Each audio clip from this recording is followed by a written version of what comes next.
It appears to be a mistake gone terribly wrong. A 20-year-old college student left dead after trying to enter the wrong house on his South Carolina street. Tonight, Nick Donofrio from Madison, Connecticut is being remembered as an exceptional student and athlete. I remember the last time we played together, our senior year. We were both very emotional because we knew it was the last time we'd ever be on the court together.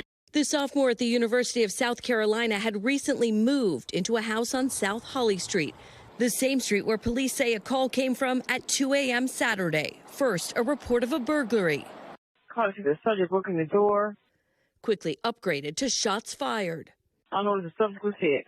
Police say when they arrived, Donofrio was deceased, a gunshot wound to the upper body. They have not said who shot him, simply that they continue to consult with the Fifth Circuit Solicitor's Office regarding the circumstances of the case. South Carolina does have a stand your ground law, also known as the Castle Doctrine, which allows someone in their home or place of business to not retreat and use deadly force in self-defense.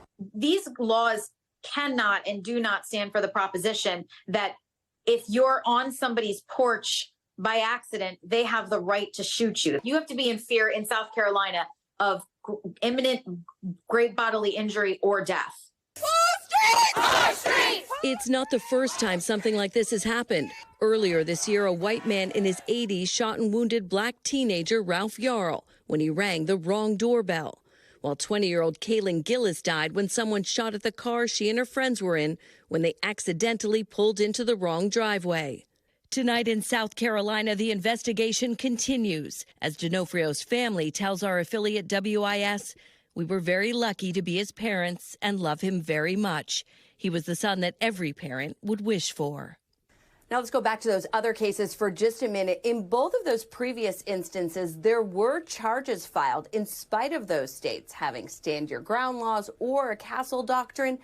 Authorities in South Carolina haven't indicated what they plan to do, but legal experts say it's going to come down to whether prosecutors believe the homeowner could have reasonably feared for their life. Thanks for watching our YouTube channel. Follow today's top stories and breaking news by downloading the NBC News app.